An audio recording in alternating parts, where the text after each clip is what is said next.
I've been listening to Music for Airports by Brian Eno recently. The history of the album is really interesting. The techniques that he used are really fun too, and I've started using them myself. Let's have a look.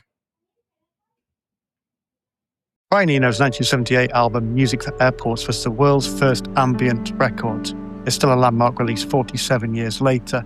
He used long tape loops that drifted in and out of sync with each other to make music that he said prepared you for the possibility of death. In 1975, Brian Eno was coming back from a studio when he got hit by a taxi, ended up in hospital.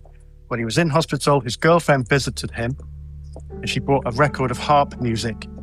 And the harp music wasn't quite loud enough for him to listen to, but he couldn't get out of bed to fix the volume. So instead, he just kind of listened to these soft sounds drifting in and out from the noise of the rain outside. And it gave him an idea to make music that wasn't so much to be listened to, but just was sort of there in the background. Brian had already been recording with Robert Fripp with a technique that involves taking long tape loops and running them out of sync with each other. He did this for discrete music. I think he did it for pussyfooting as well. And he thought that he could use that technique to build a kind of bed of sound that would suit this new way of listening to music. So the first track of Music for Airports used two tape loops, one that was a piano and one that was a Rhodes electric piano. I'm going to try and record two loops on digital and then start using the same technique. So to get the piano and the Rhodes loop, what I've got is Koala on my phone running into an audio interface. This is a cheap Behringer audio interface. And then the audio interface is picking up the sound from my keyboard. So if we set off Koala recording, which was on hold, and then play a loop we can use for later.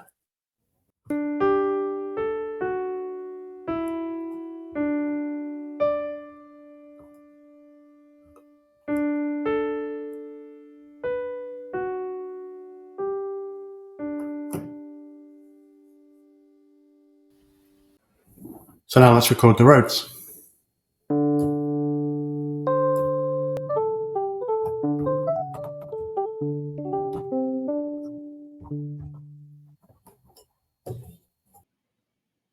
All right, so this is the fun bit. We've got two loops now that are basically the same as having two tape loops like Eno would have had. We've got one piano and we've got one Rhodes piano. Now, the first thing to do, Eno would slow those tape loops right down. Instead of running them back at the normal speed, he would slow that speed down. That would drop the pitch as well. So we did the same thing by just dropping the pitch in the sequencer. Now both of those loops last twice as long. The second thing that Eno would do is run them out of sequence. Now the tricky thing about using a modern sequencer is that it's desperate to fit everything into a neat grid to make everything run on time.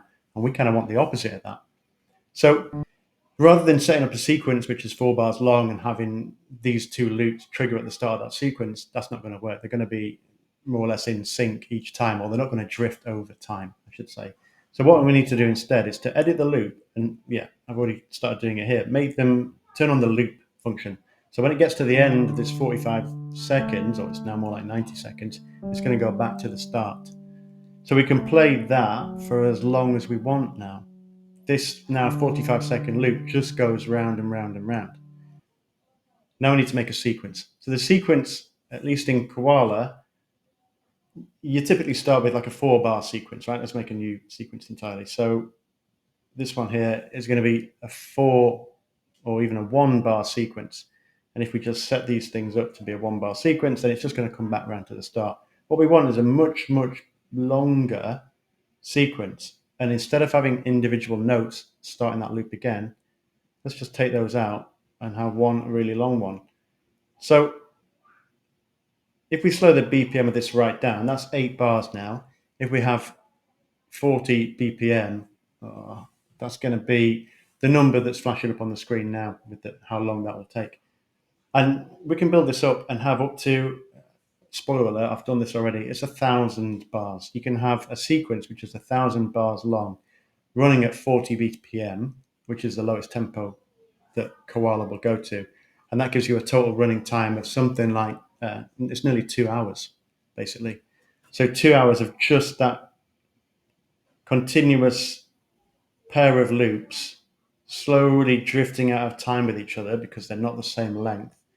And that's really the kind of essence of what Eno was doing with all that Frippertronics, all this music for airport stuff. Another important aspect of this is you're going to want to crank the reverb way up. And let's see what it sounds like.